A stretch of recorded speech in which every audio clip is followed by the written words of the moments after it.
Hi, everyone.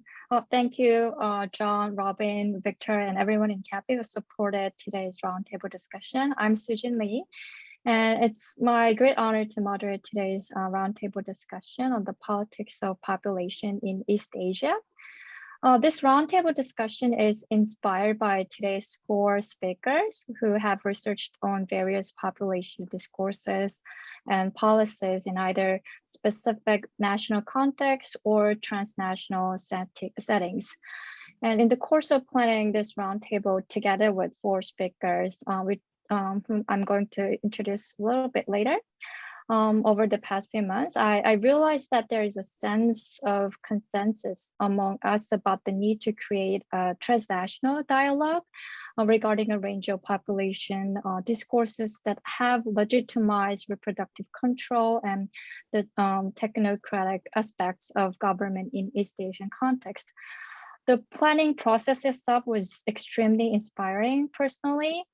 And I'm very thrilled to share this opportunity with all the attendees today to start a wider conversation on the politics of population that goes beyond national boundary.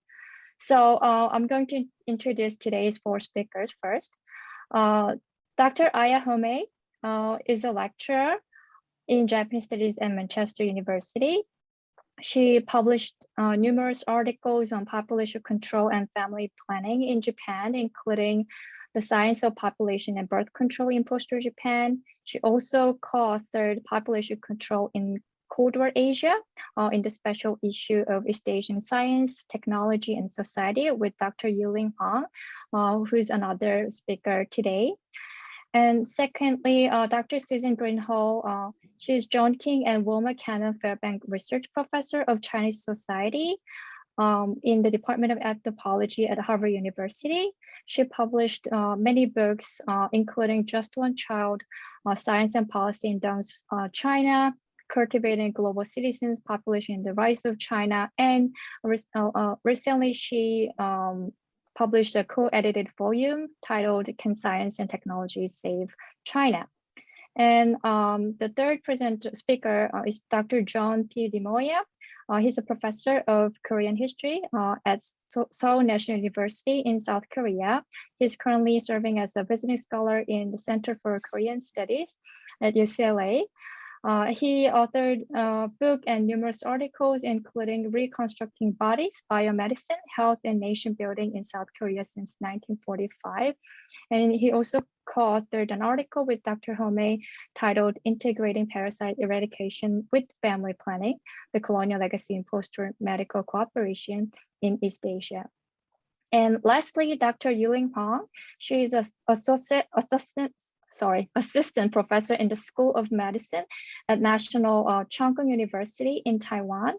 Dr. Huang has researched on reproductive technologies and healthcare issues in Taiwan, and she published numerous articles, including Biopolitical Knowledge in the Making, Population Politics and Fertility Studies in Early Cold War Taiwan, and also Elder Financial Abuse and the Professional Bystander Intervention Model.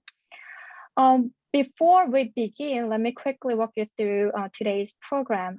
Dr. Home will give a short presentation on the international cooperation in family planning between Japan and the People's Republic of China. And after this presentation, which will serve as a valuable foundation for a broader discussion, we'll move on to the roundtable discussions on historical campaigns or policies and also scientific knowledge that have legitimized population control and management within and across East Asia. And to facilitate cross-boundary conversations rather than simply comparing different so-called case studies, I prepared 3 discussion questions in my capacity as a moderator. So for the roundtable discussion, we will spend about 60 minutes to have in-depth discussion. And for the rest of today's session, we will open the floor to questions. And for those who would like to share your questions before the Q&A, please feel free to leave your questions on the chat box, and I will collect the questions and ensure those questions to be answered during Q&A. So now it's time for presentation. I will hand it over to Dr. Home. Thank you so much. Thank you for inviting me to this great opportunity. I mean, I'm extremely thrilled to be part of this group, part of this round table, despite it's 11 p.m. in the UK. But yeah, I'm very grateful for Sujin for organizing this. So before I start, let me first share the presentation PowerPoint. Please give me a minute. So I'm assuming you can only see the title, the slide itself. Right, so again, thanks, Sujin. So I'm gonna start. So as the title suggests, today I'm going to talk about the winding path Japan and the PRC took to Sino-Japanese cooperation in family planning and population, which happened in the 1980s. As you can see on the screen, I have here inserted a quotation mark on the term family planning, and this is deliberate. Now, family planning was the term officially used for the bilateral exchange between Japan and the PRC. But in the case of Chinese, this didn't necessarily correlate with the original Chinese term, which can be directly translated as birth planning, which actually Susan has translated in her numerous works. And the adoption of the term, it can be suggested, was a strategy to deflect attention away from the draconian element that characterized the birth planning policy. Now I have to say thanks to Susan for suggesting this point, and we can come back to this point later. So getting back to the main subject of my talk today, in the early 1980s, Japan and the People's Republic of China concluded agreements for bilateral cooperation in family planning and population.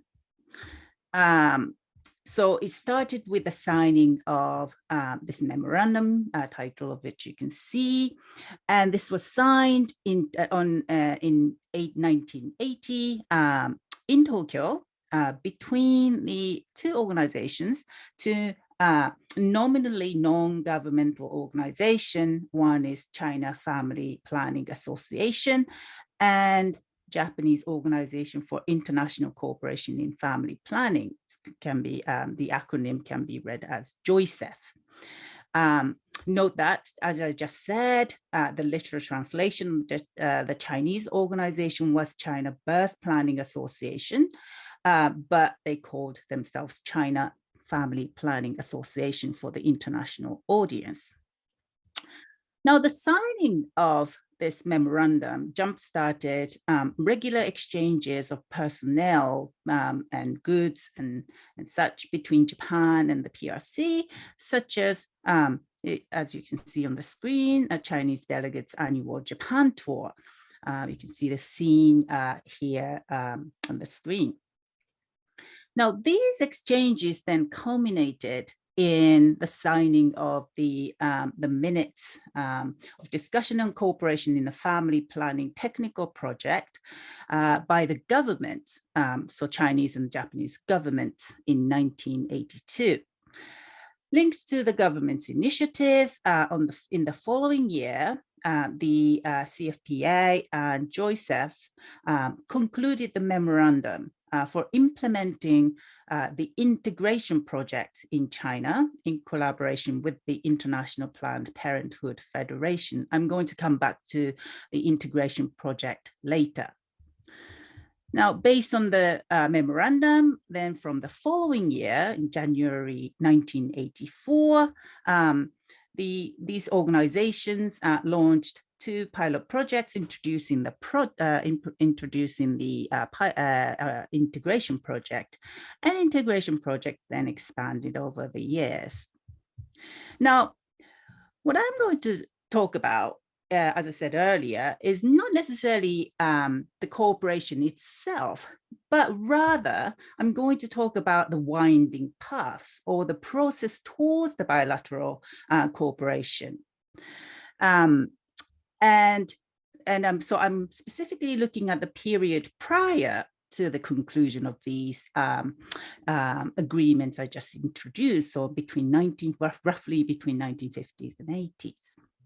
Now, with this case study, I want to point out that the Cold War international diplomacy played an important role in shaping bilateral exchanges for family planning between Japan and the PRC, but also that we need to have a perspective beyond the dynamics of Cold War birth planning, birth and population control, in order to fully understand the politics of population that buttress the Sino-Japanese exchange for cooperation in family planning and population. So the aim with this presentation, I'm hoping to provide an empirical material for the roundtable discussion on the politics of population in East Asia that comes just after this presentation. So just to give you some background, in East Asia, state-sponsored birth control initiatives as a measure to control the growing population emerged almost in parallel in the middle of the 20th century. Now, I'm not going into details on this. I'm hoping other panelists will do so. But just to point out that in Japan, South Korea, and Taiwan, they call the birth control initiatives family planning. And in China, People's Republic of China, birth planning. This naming, I argue, was in part resulted from the influence of the Cold War politics, especially the one that intersected with the transnational population control movement. Now, with the expression transnational population control movement, I refer to the transnational efforts that were instigated by mainly the US-based foundations, such as the Population Council, and also demographers, public health specialists, and government technocrats in the middle of the 20th century to curb the growth of world population by popularizing the birth control practice with contraceptives in the so-called underdeveloped countries. John, here with us today, once characterized birth control and population programs unfolded in East Asia under the aegis of the transnational population control movement, a Cold War family planning, because US exigencies in the Cold War acted as a critical factor for shaping the contours of the programs. If you want to know more about this, the specifics of Cold War family planning, we can elaborate on this later. But for now, I would like to point out that so far, the Cold War division between the capitalist alliance orbiting around the US and the socialist bloc has influenced the historiography on birth control in East Asia in the middle of the 20th century. And according to that, birth control research, advocacy, and initiatives unfolded in the state-sponsored birth control initiatives in the Free World Alliance in East Asia, especially Japan, South Korea, and Taiwan, are portrayed as a tool that was designed to consolidate this Free World Alliance between East Asian countries and the US-centered transnational movement. And because of that, the state-sponsored birth control activities in East Asia were shaped by collaborations between US-based foundations, US researchers, local advocates, and local advocates and technocrats. Now, more recently, some works begin to highlight the inter-Asian collaboration in addition to the US-East Asian collaboration.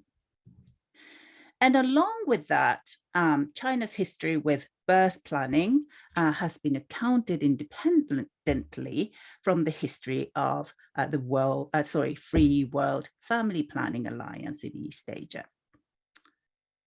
But if you take a longer time span and examine the history behind the conclusion of agreements between China and Japan, especially the making of the integration project I just mentioned at the beginning of the presentation, which was introduced in China as a result of the Sino-Japanese cooperation, we begin to see how the capitalist family planning and socialist birth planning had some connections despite the Cold War politics, albeit a limited one.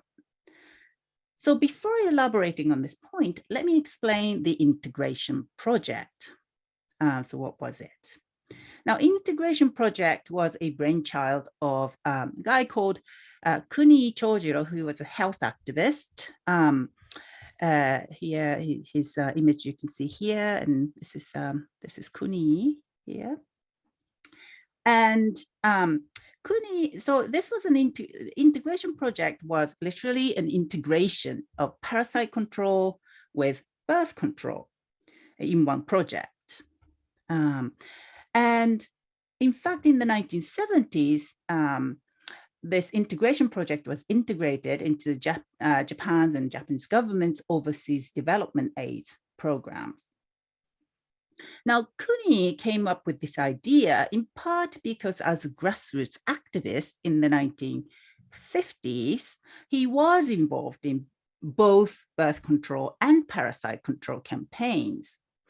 So in a way, the integration project was an integration of Kuni's past activism.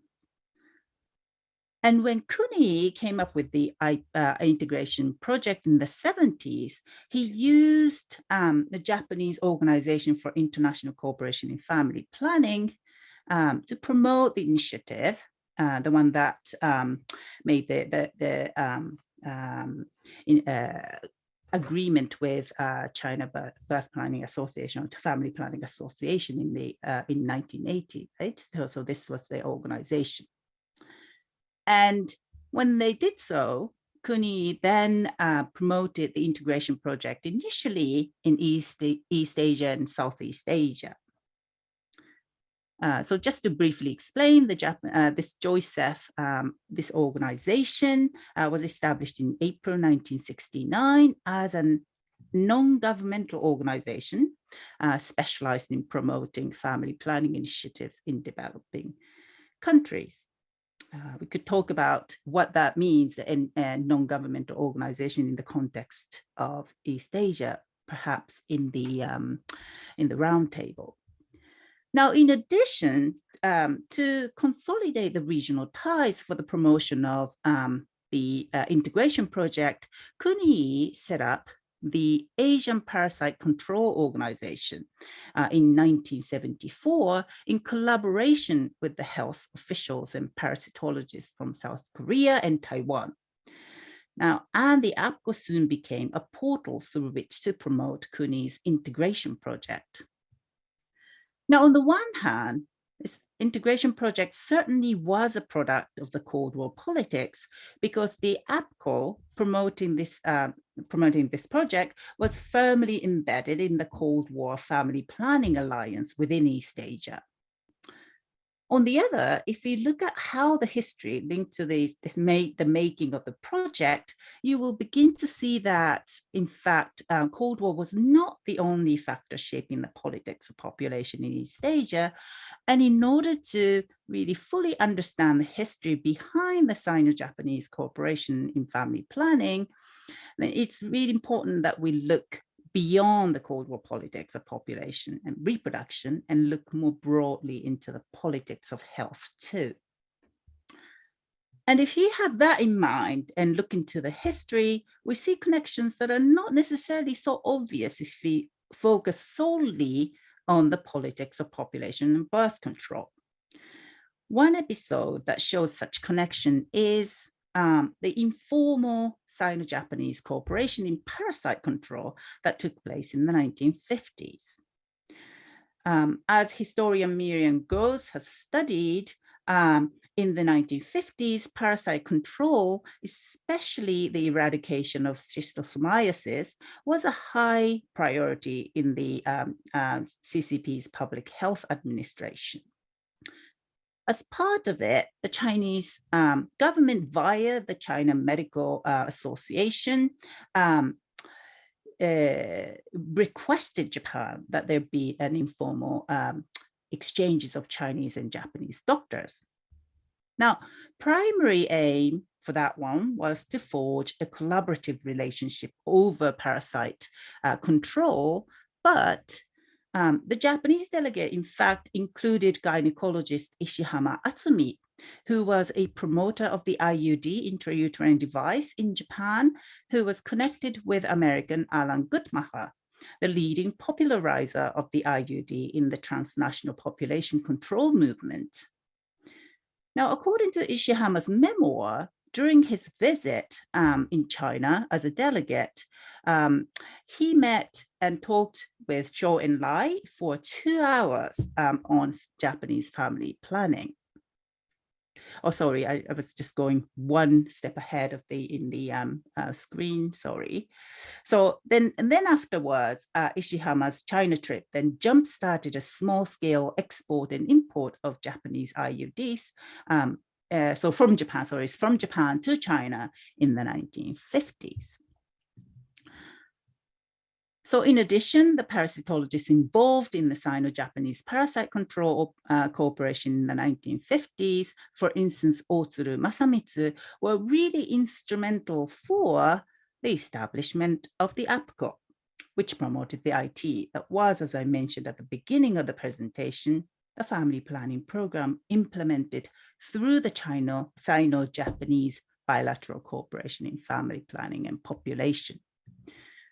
So to conclude, I've got 3 points. The first point is that the transnational exchange between Japan and the PRC that led to the bilateral cooperation in family planning and population was comprised of winding paths, which at times went into the domains that were only tangentially related to the politics of population.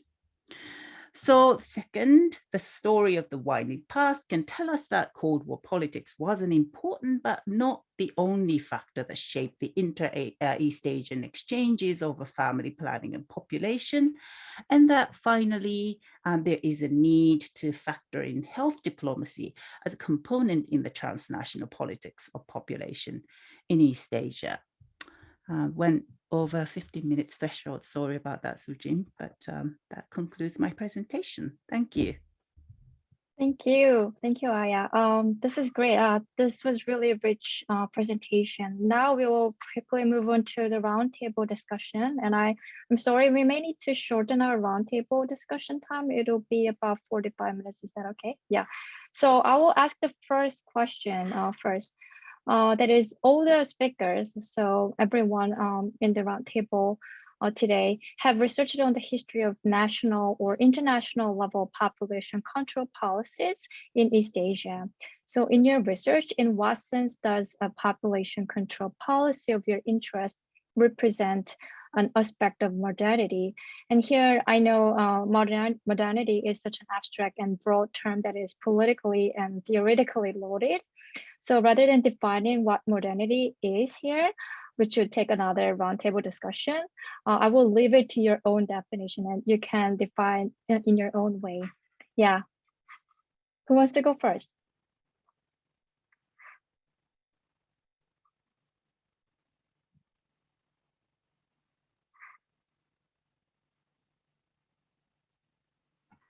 I can go first if nobody's so inspired. So I'm speaking primarily about the PRC birth planning program. This is a very potent question. That program, like probably the ones that my colleagues are working on, is just thoroughly infused with ideas of modernity. And I thought I would just talk about two of the major ways in which the makers of the Chinese program themselves saw their work as having to do with the achievement of Chinese modernity.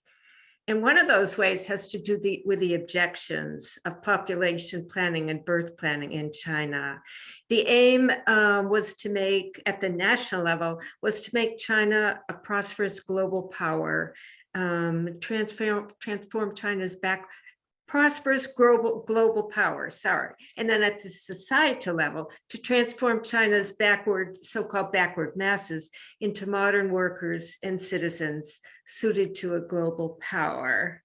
But China sought to achieve a specific kind of modernity, which is a state-directed biopolitical agenda, was driving it, in which the aim was to optimize not just the quantity, but also the so-called quality of the Chinese population. So to that end, the program of birth planning was, as I was saying, it's not just language birth planning, it's the program itself is built into this gigantic apparatus in which the births of couples around the country are planned by the state in accordance with the needs of the state plan. So it's totally institutionalized throughout the country, macro level, across space and time. But the fundamental tool in that project was modern science and technology. So back when this was initiated in a massive way in the late 70s, the concept of the masses, which was a political concept, was replaced. I think you're muted, Susan. Just now, yeah. Oh, okay, I'm almost done. It was replaced by the biological concept of the population, which is a biologized interbreeding entity, easily subject to state control through biologization. So there are many sciences that guided the birth program. Two of the most important were economic and population science guided the goal. That is the notion of what a modern population is, what should be the age structure, what should be the fertility level, and so on. At the same time, a more cybernetic and mathematical science of population was used to drive the actual birth control policy. They estimated the optimal population 100 years into the future, and then exactly what policy would be needed now to reach that long-term goal. So in those two ways, modernity is the essence of the Chinese program.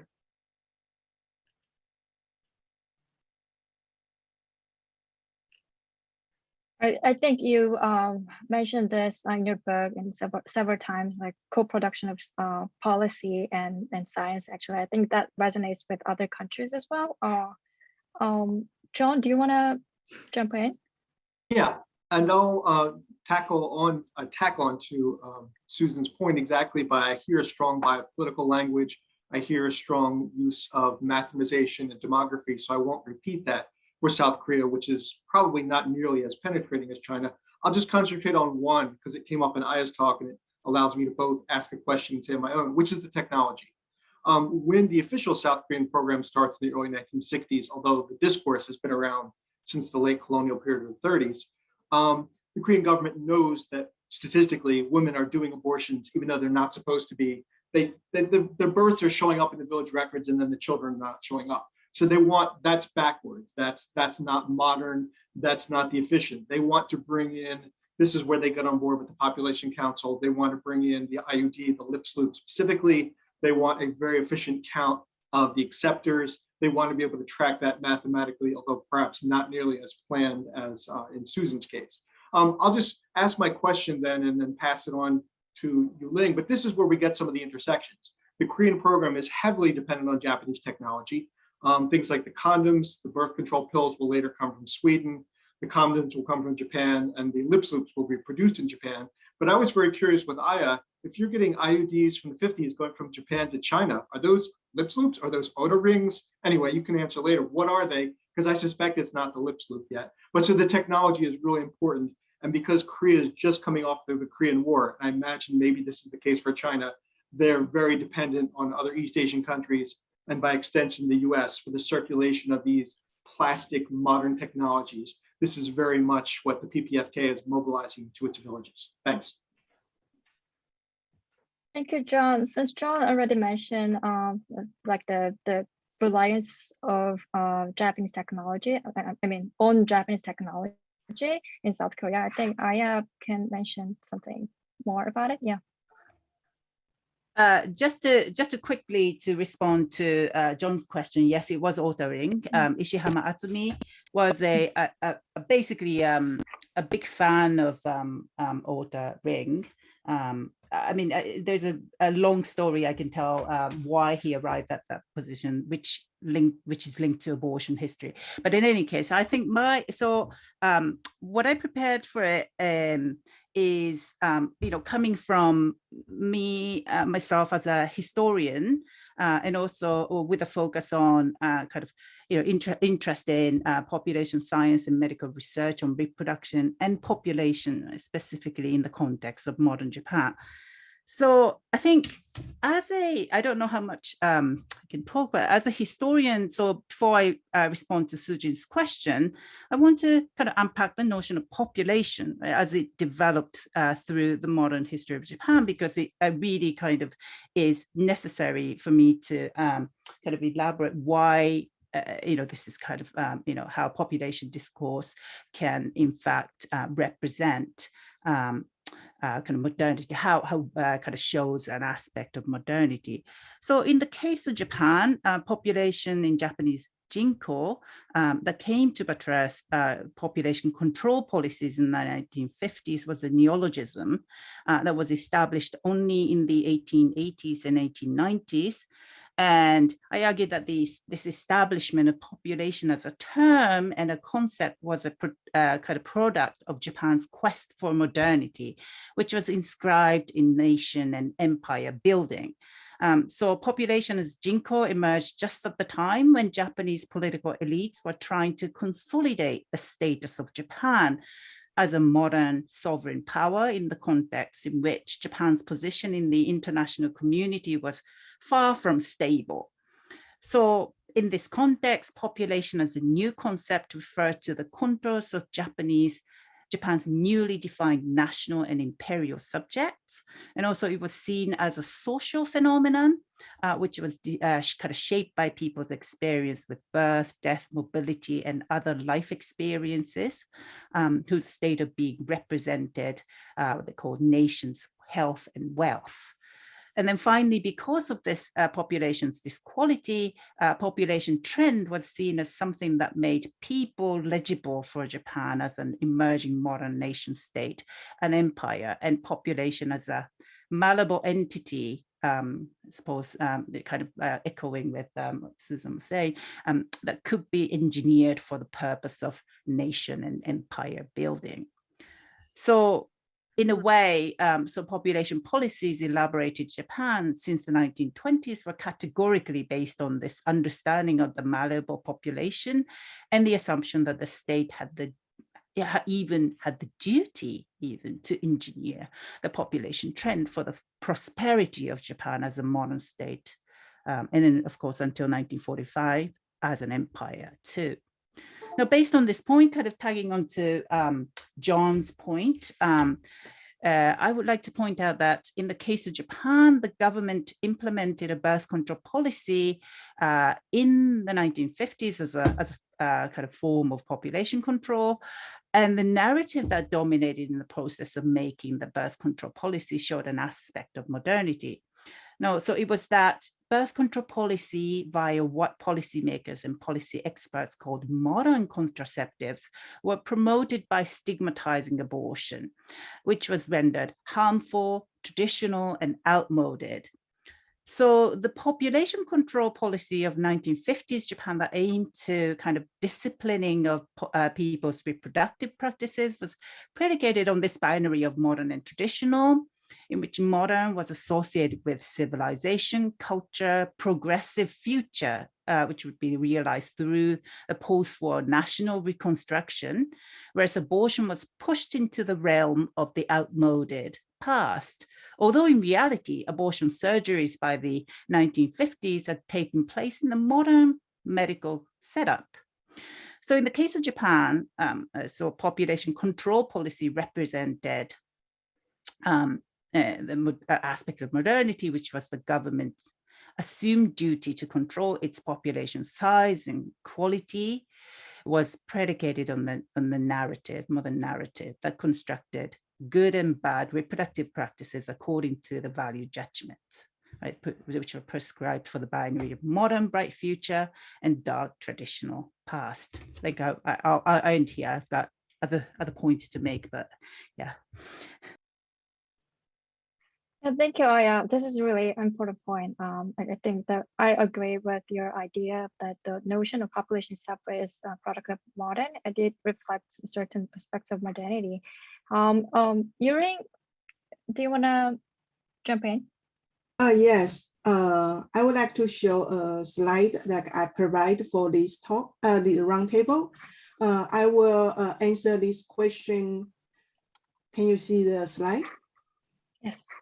Okay, I would like to answer this question from how I organize my research about modernizing fertility international network of the family planning program between Taiwan and the USA during the 1915 and the 1916. And these are three literature that I consulted at that time. It would be the social study of politics population during the 2000. And I started from the sociology of development, a critique of modernization, and because I am in the program, which is very strong in the world system and the political economy, then because I have the interest in the gender study, so I am decided to study the international network or transnational network of the birth control. And then I find the family planning is a perfect example for this kind of project. And so I also include and consult the history of the birth control, contraceptive, population science, cohort, social science. And later I find I borrow a lot of conceptual tools from the STS field.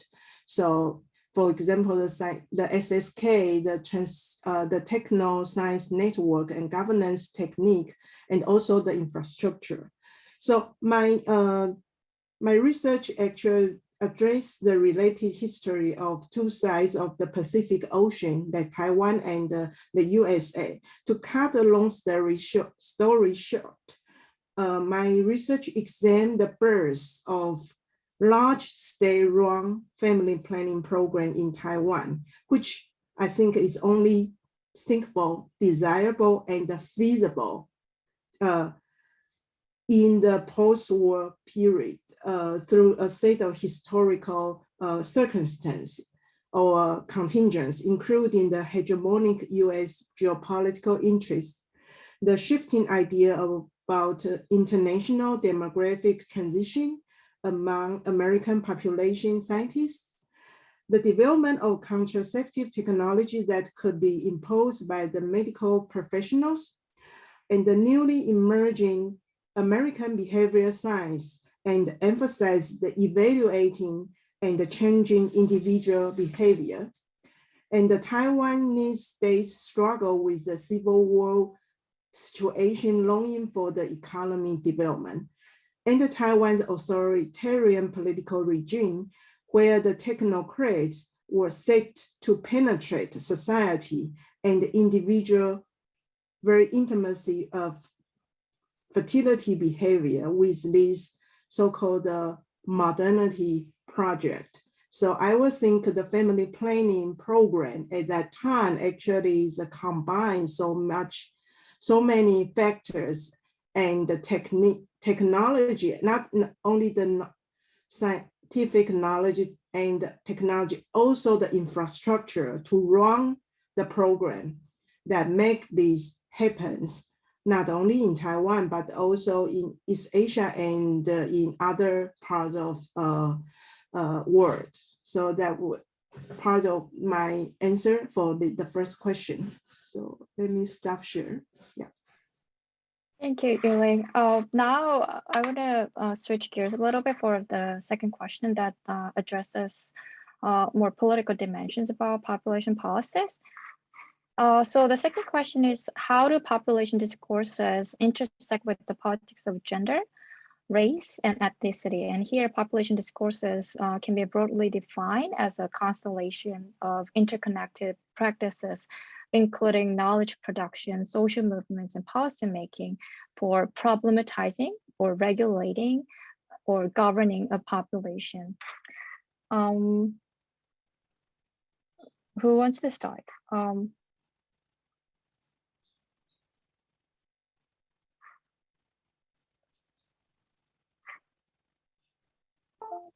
Well, I can start again if nobody else wants to. What I did is I think I did differently. I just tried to prepare a short answer to each question so we all could engage with each other rather than like presenting an overview of my work. So let me try the same approach for the gender question. Of course, gender is just like modernity. Population is all about gender.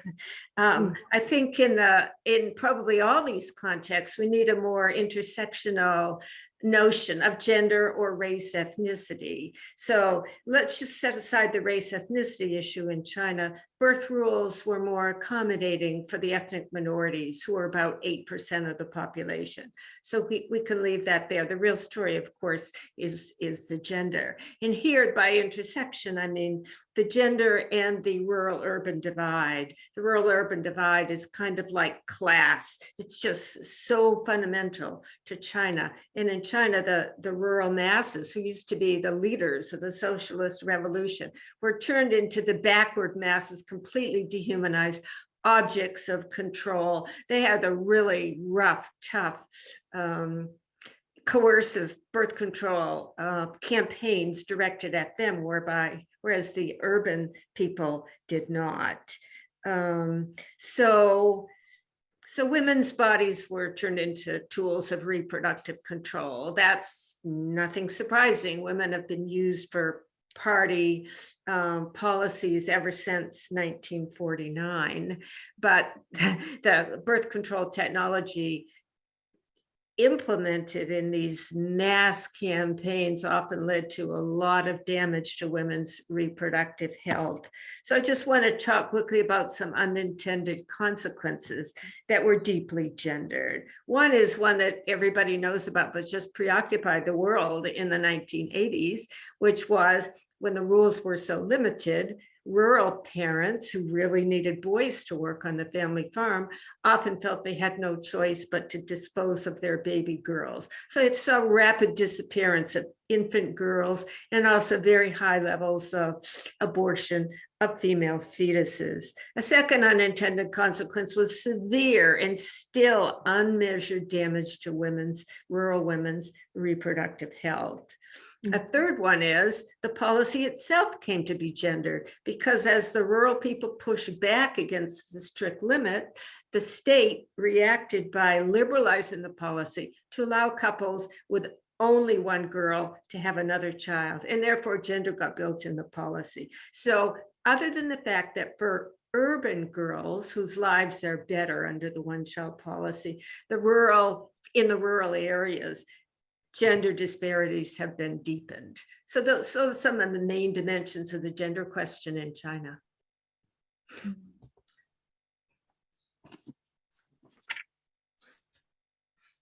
Well, then I'm gonna follow up on Susan, because I think she talked about different intersections. So to me, in my research, in addition to gender, race, and ethnicity, what interested me, and I want to work on this, is how age generation intersected with other parts, especially gender. So what struck me in my research was how the categorization of youth and old age did and didn't intersect with gender.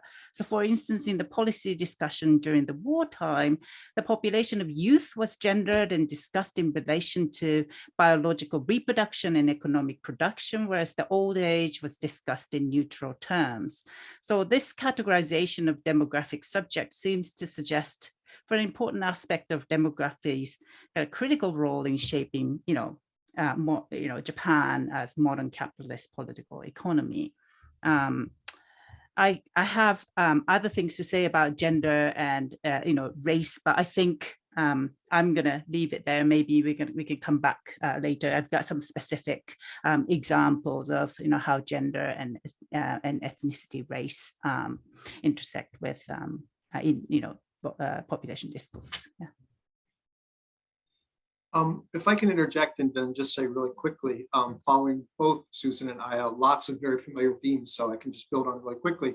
The Korean case, all of the literature from the period was exactly trying to emphasize, don't worry whether or not it's about a son or a daughter, indicating obviously that the son preference was really strong.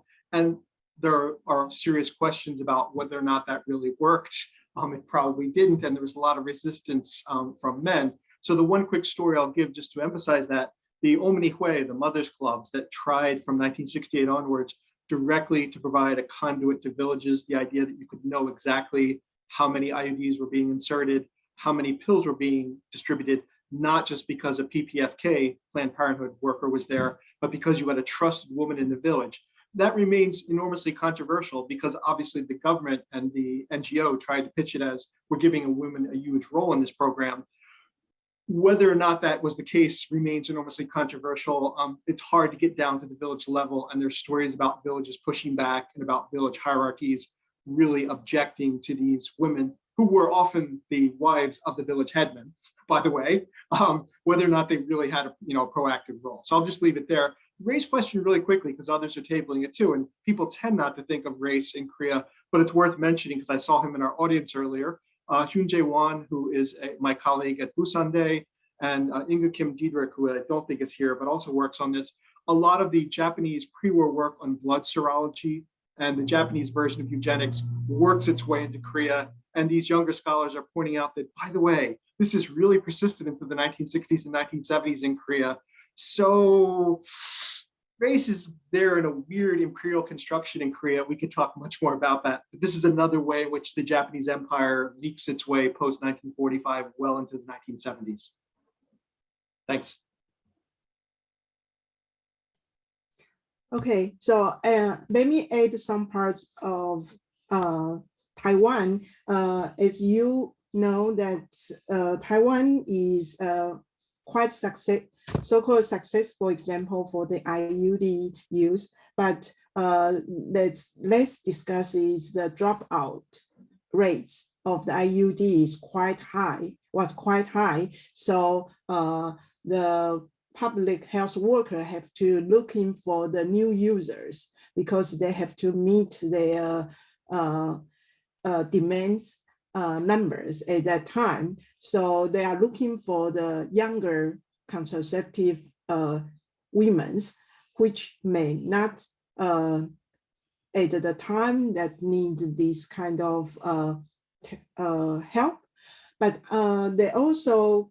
in the end, the women in Taiwan, they find their own way to do their own their birth control or their contraceptive way. But I'm also curious about, maybe this is my questions for our other panelists, is about, of course, the family planning in East Asia is mainly focused on women's body, the women's reproductive health.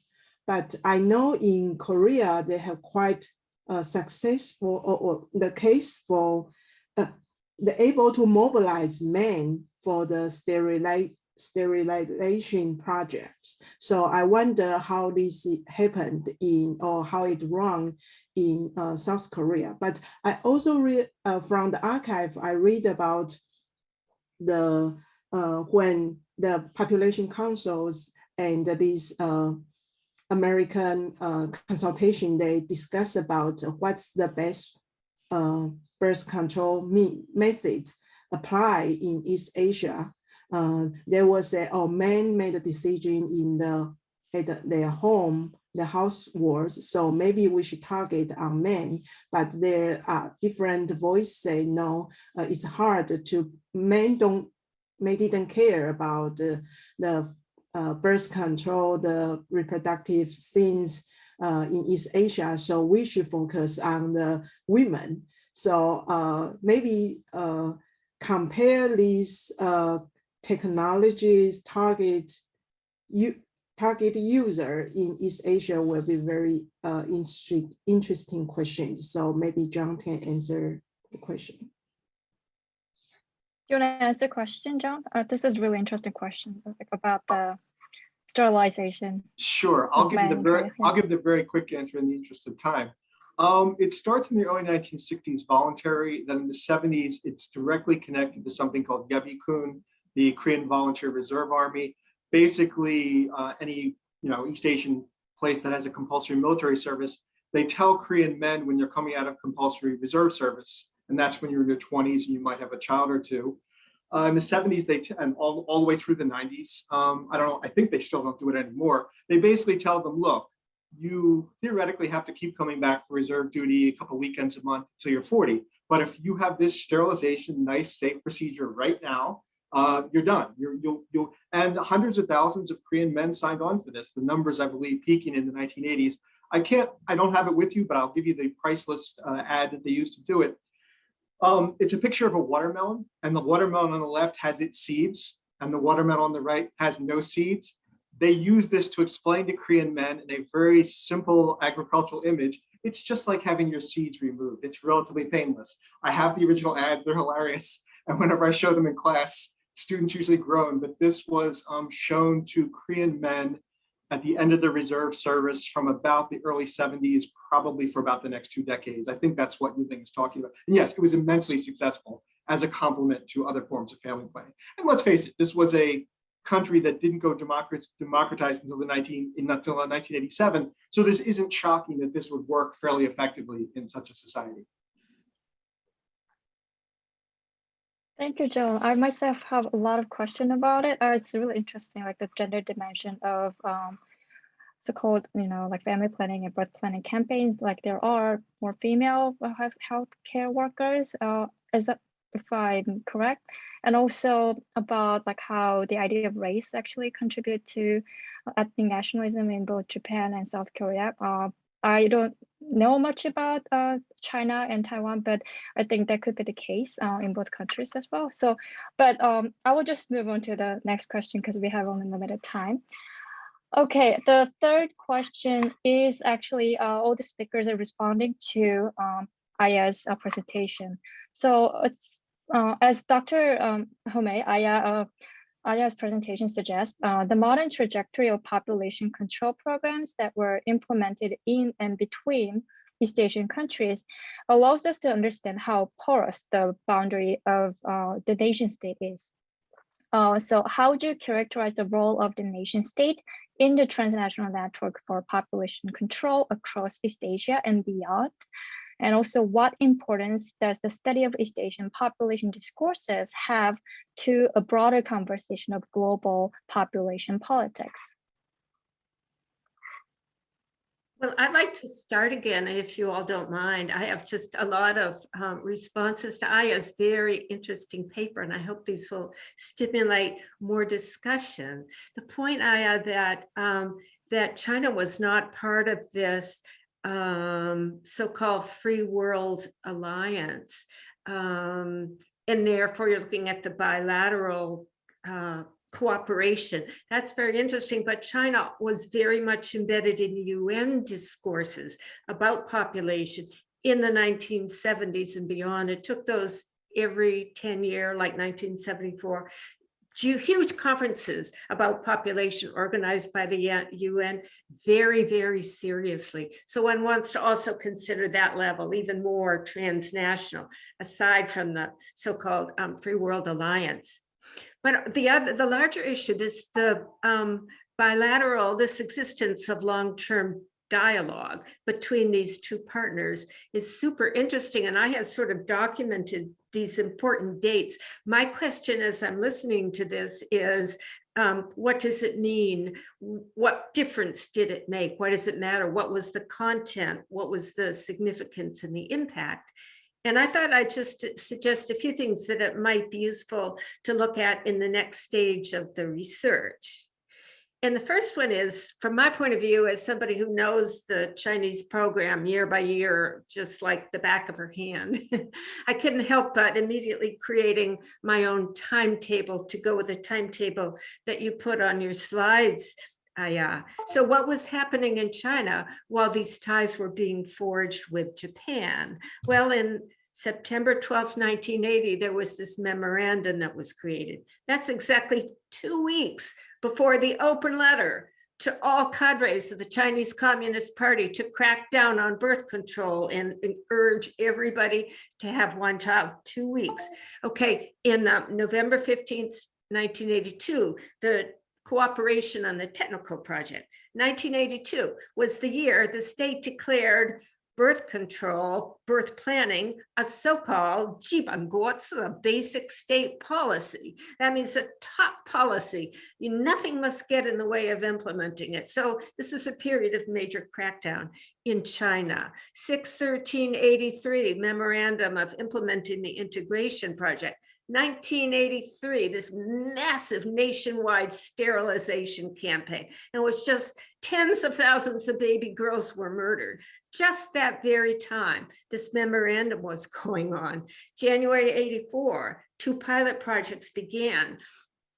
This is also the peak of that sterilization campaign. It was in April 1984 that the Chinese government backed down, developed a new policy. It's called open a small hole to close a big hole. In other words, let a few more people, like those who needed sons, have 2 kids in order to stamp out, third and higher order childbearing. So this is very interesting. So then the question is, how are the Japanese colleagues perceiving this, and how are the Chinese? I really would love to know who exactly is dialoguing. And I know from the Chinese side, to the extent that this is the so-called Birth Planning or Family Planning Association.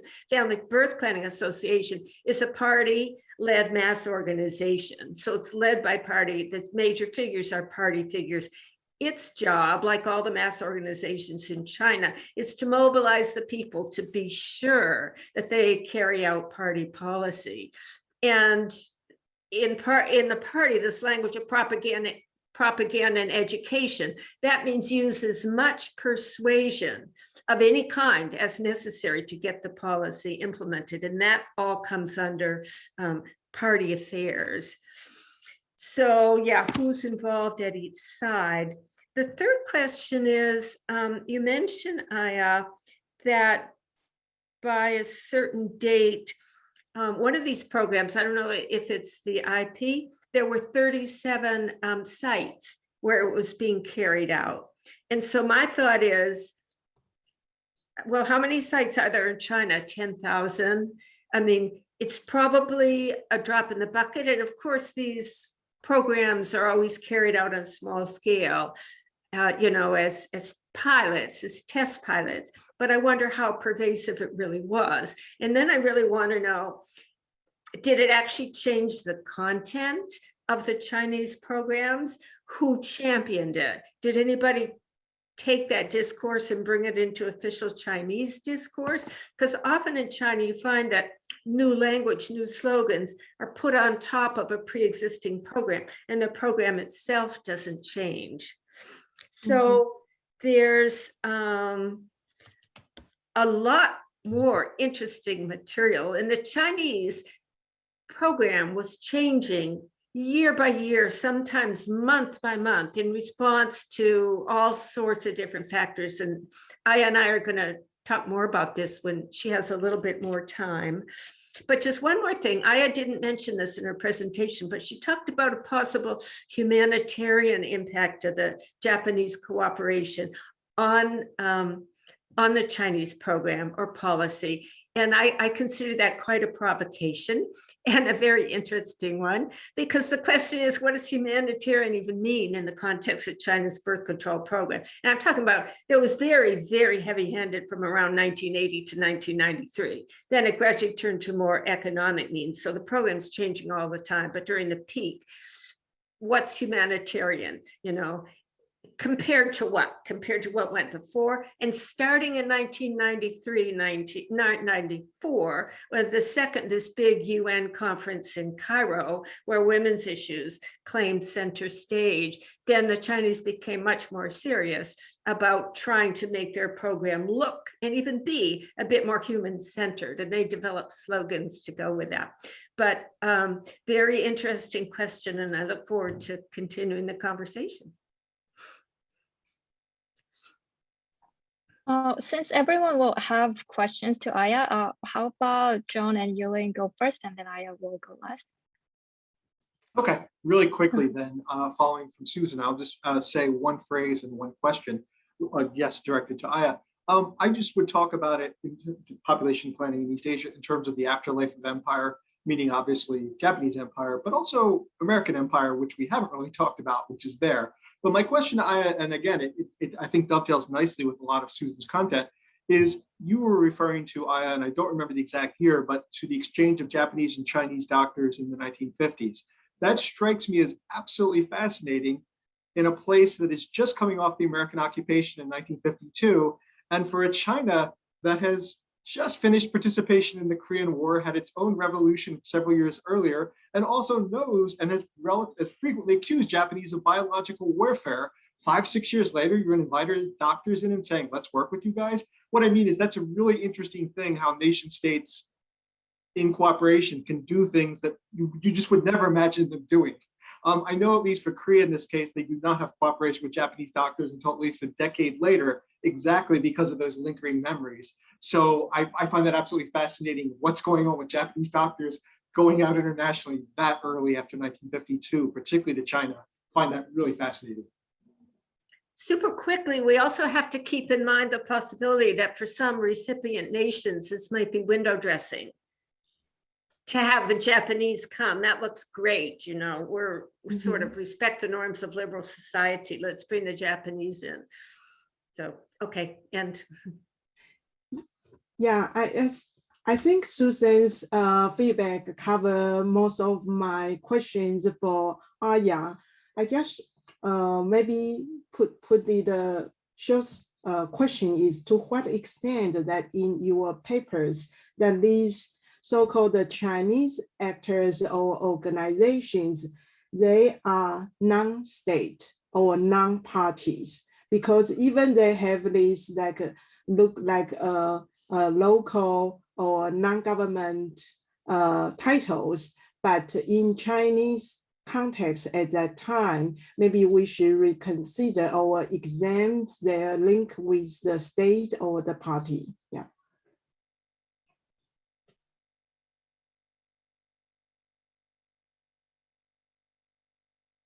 So what should I do? Shall I thought I prepare my comment, well, my response to your question. I think you can integrate, yeah, we can integrate your answers to the speaker's question into your answer to my question. Yeah, would that be? Oh, okay, yeah, I think, right, okay, I don't know how I can integrate it, but I think Yulin's, I think that my commentary is probably, you know, responding to Yulin's comment, which is about the role of the nation state and, you know, the meaning of non-state, right? So I think, you know, in the context of, at least, you know, in the context of East Asia, certainly Japan, and you know, as we heard from China, we couldn't have stressed the role of the nation state more in the international network for population control. So, so in the case study I introduced at the beginning of this roundtable, you know, I showed that the government were still a major actor that determined transnational exchanges of goods, personnel, and knowledge in the global population politics. And of course, in addition, the boundary of the nation states was porous, not only in relation to each other in the transnational exchange, but also in relation to those officially known as non-governmental organizations, right? So Susan has told us already, but you know, China Family Planning Organization, they call it, was a mass organization, which was closely linked to the population control agenda of the CCP, despite its original description, official description.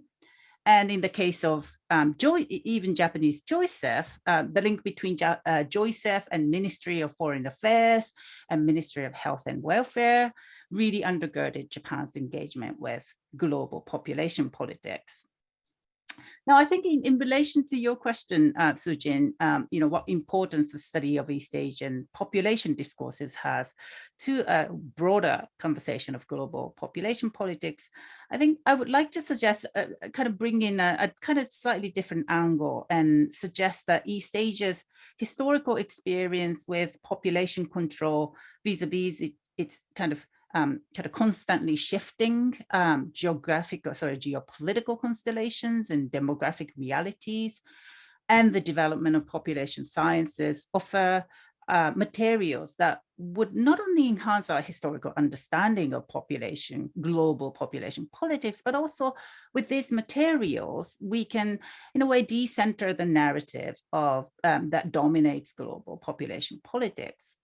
So specifically to me, the aspect of East Asia in the history that it was rendered as a site of intervention in the global politics of population, yet also, if you look at a case of East Asia, produced the knowledge and framework that were critical for the production of population discourses on the global level,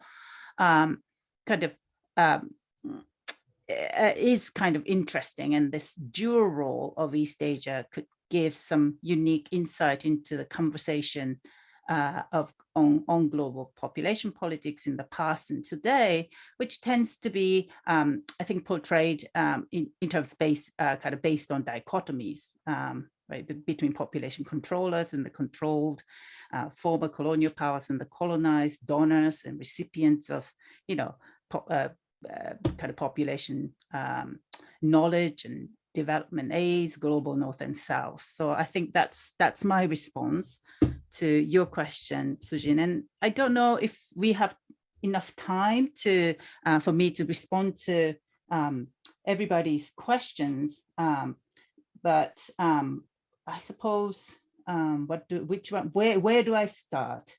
So who was involved? So in terms of who was involved, so in the Japanese case, I think that what's really interesting here is that, there's a slight discrepancy. Like I said, if you say who was involved in the Chinese side, of course, they call it,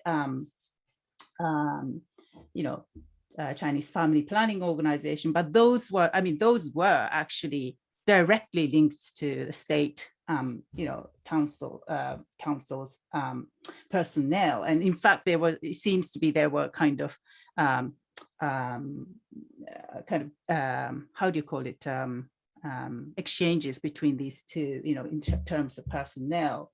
On the Japanese side, it's mostly Joseph and Honma Yukio, who I introduced in the paper, which I circulated actually to the panelists, was quite pivotal and in this conversation. Now he was a Joseph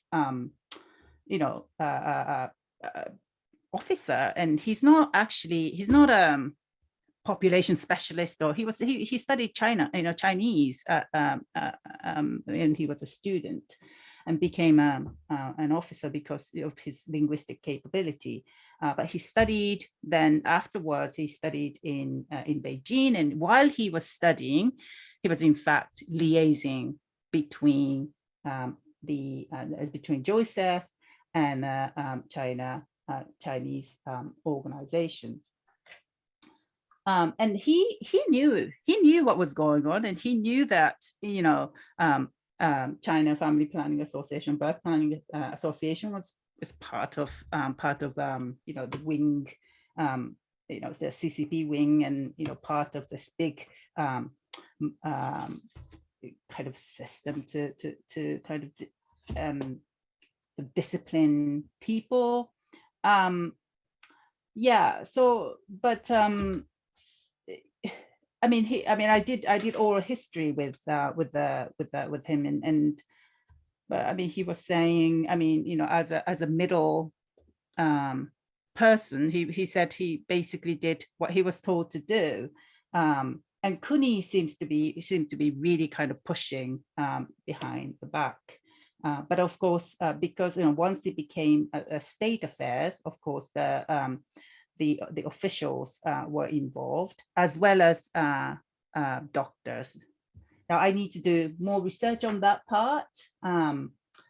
But what's really interesting to me is the what was exchanged under this cooperation. Now they called it family planning, they called it population, but in fact, in the first instance, what the Chinese delegate was interested most was the propaganda technology. So technology to be used for propaganda. Exactly. So I think it does make sense, doesn't it? So they were interested in Sony tape recording machine, that kind of thing. So they were less interested in, condoms or, Japanese condoms, but yeah, more interested in certainly, and also the way they wanted to learn how family planning is taught. So sex education is taught among children. So that kind of thing was what they were really after. Yeah. And in terms of impact, I don't know. I mean, it was not, something I need to find out, of course. The sources I read, they all celebrate, of course, right, what happened, and it was a great thing. And in fact, one of the things, I want to actually do is really kind of try to unpack this celebratory account and it's really what was going on behind the scene, particularly when the Chinese actors, and especially the local level, when they responded to the integration project. Now, integration project wasn't a big, compared to the population of China, it was really, minor. It was, in total, I think I made a list at some point. It didn't, the project itself probably covered about 50 sites or so, around 50 sites over the duration of 1980s and 1980s and 2000s. So as you can see, this was a small scale. But of course, the small scale doesn't necessarily mean that it didn't have an impact. Well, I need to find out actually, but it certainly had a huge impact on the relation between Japan and China in this field of family planning and also population studies in the later period. I'll stop here. I think Thank you. More to say, but yeah, I know. Yeah, we need more time actually. Sorry for rushing you, but I want to have at least 15 minutes for Q&A. So we'll move on to Q&A session. And we already have some questions on the chat. So the first question was about the, sorry about that. I'm looking at it. So one would have thought that family planning would necessarily be a country-specific issue. Why the need for cooperation between two countries? And I believe this question is specifically addressed to Aya's presentation. So I think this was also maybe John can elaborate on that, because I think it's got to do with a history of kind of how family planning became part of kind of like a global matter, right? And that was in the 1950s, and of course then that was taken up by the first US AID, and then of course by the it just blanks me, United Nations Fund for Population, UNFPA, and so, and how, when did that happen? Family planning was kind of integrated as part of international health and overseas development aids, and therefore in a way kind of was integrated into also on the bilateral level. So and it's really, I think your question of this cooperation with quote unquote is actually quite interesting, because in the Japanese case, they always for the family planning cooperation in Southeast Asian countries, they specifically kind of framed it as kind of overseas development assistance. So that assumes kind of hierarchy, right, between donors and recipients. But in the Chinese case, apparently the Chinese insisted on cooperation, which assumes that Japan and China are on the equal ground, not the aid. So this is not an aid. that it is cooperation. So that actually shows how, kind of delicate balance, kind of power balance they were playing there. Can I just add a point? I think when we think about international cooperation in family planning or birth planning, we need to recognize there's a wide variety of motives and also forms of cooperation. There's not just one. So just at one level, we can recognize that in some cases, there's a genuine desire for technical exchange of information about propaganda or birth planning techniques or something like that. There's also a political or geopolitical dimension or objective on the part of some parties where engaging in a bilateral or multilateral process of cooperation gives the impression that this nation is an upstanding nation taking part in these global dynamics, and it serves certain propaganda purposes, both abroad and at home. So it's very complicated, very complex question. Mm-hmm. Mm-hmm. There are two more questions on the chat, and the one is about parasite control. Is it a part of large attempt to improve the health of the population? We're improving nutrition, status and maternal health, a part of the history. I think either John or Aya can answer to this question. Aya, do you want to talk about IP or? No, I mean, this is, I think it is part of the history. So it is a nutrition status, kind of nutrition advice and maternal health were added later as part of the integration project as the UN kind of moved on to, promote primary health in the 1970s. But I think, John, do you want to respond? Because I think you can talk. I'll just give the quick part, because the question had the part about like it's seems weird or contradictory that those two go together. So I'll leave that more to you. But in terms of just giving the quick version of the Korean case, why anti-parasite, I'm going to go exactly with my colleague Kim-Ok Chu's recent article. It all started with worms, and this dovetails nicely with Susan's and Aya's comments about propaganda and image fashioning.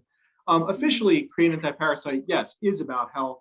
CAPE, Korean anti-parasite eradication, starts in 1964, and then the national program of checking in schools begins in 68, 69.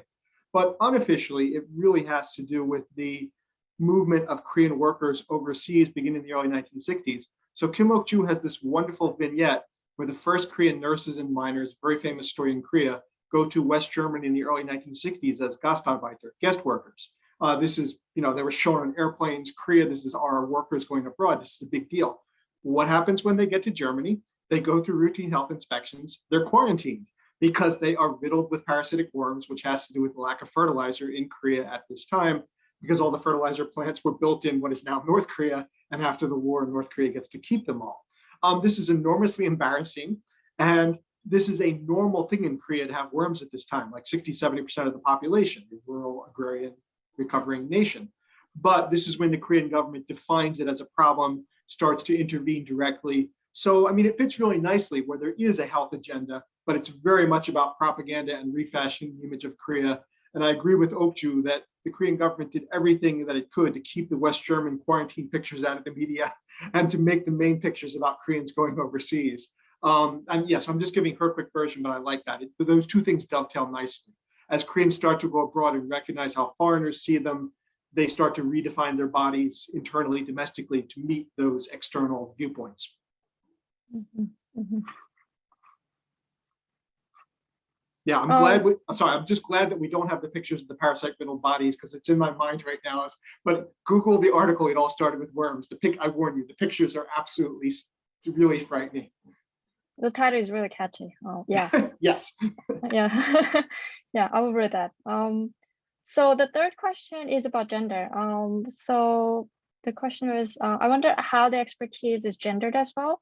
For example, without the efforts of midwives and nurses and the community, the implementation of IUD may not be possible. The practices in this community level can be an important dimension to see how gender worked. Yes, I would like to discuss this question. I think these female healthcare workers, they are the main reason that family planning program can be widely implemented in Taiwan. First, the recruitment the recruitment process want to make sure that they are married and that they have the experience of, they have children and that they have experience for themselves to use the contraceptive. So they make these health workers more convincing. And actually they also make the connection with the other women who need family planning or birth control. But the phenomenon I mentioned about the dropout, it's more about the follow-up care.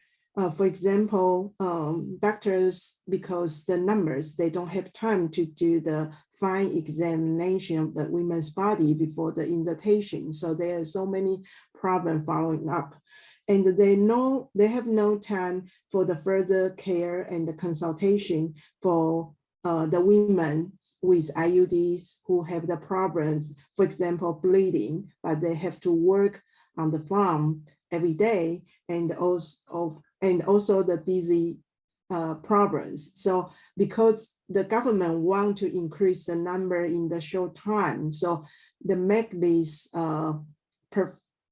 public health or medical professional have no space for these follow-up care. And I think that's a major reason for the dropout.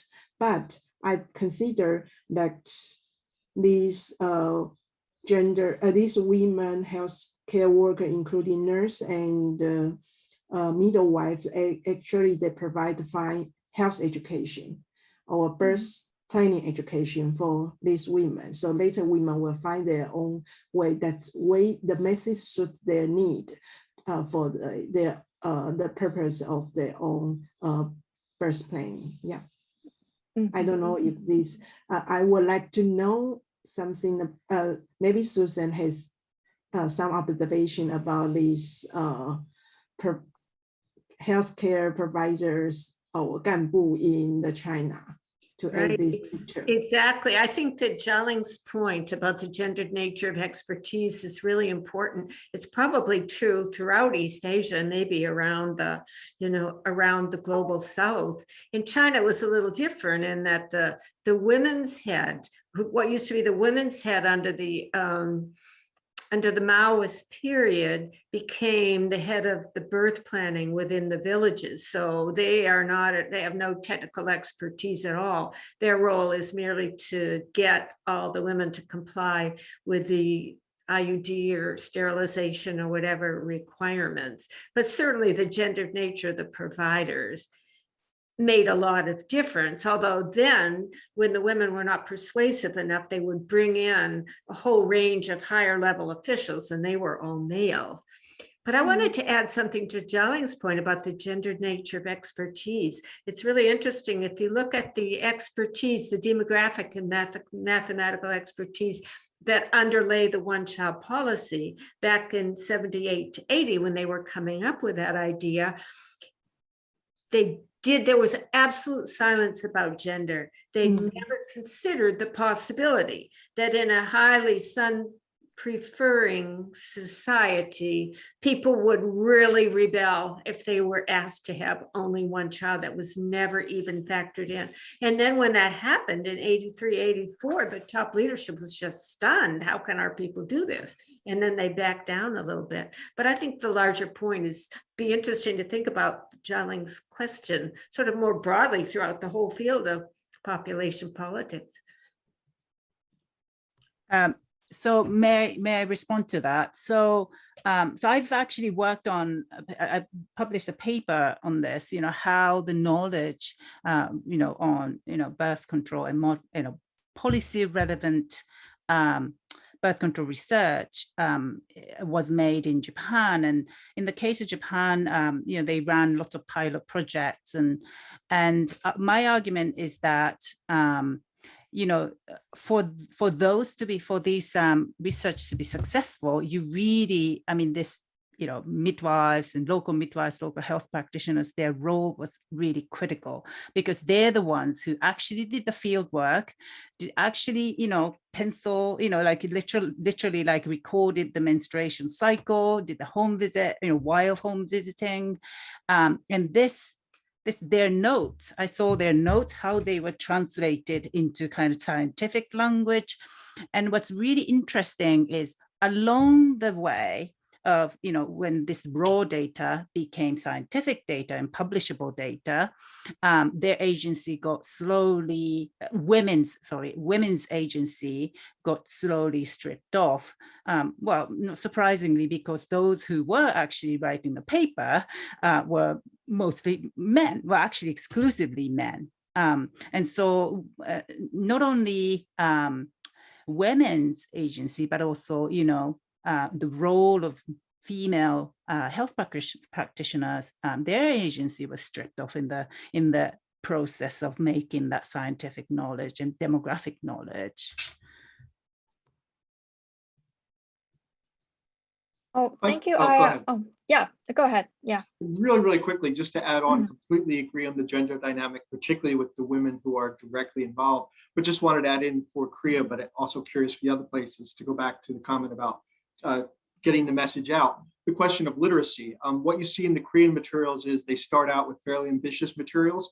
By the late 60s, all the Chinese characters are gone. It's all strictly in Hangul because they know that Korean villagers can't read it otherwise. And I haven't seen in Korea, but I've seen in Rockefeller some of the original packaging materials for the pills for Taiwan and Korea. And they have a very simple sun to indicate the AM and the PM and the Chinese character for the day of the week. So they go to all kinds of basic imagery to make sure that people can get it. The last one is, I'd be curious for other countries, the Korean case, they even tell people, look, if you have fewer children, you'll have this many more bags of rice each year. And they create a mathematization of one less child equals this much more rice. It's a disturbing quantification, but it's exactly what they do to translate to what they recognize as a very different population without a knowledge of Chinese characters, without a sophisticated knowledge.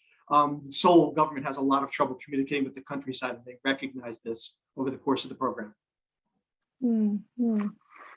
Wow, this is fascinating. I wish I could continue, but we already passed the time.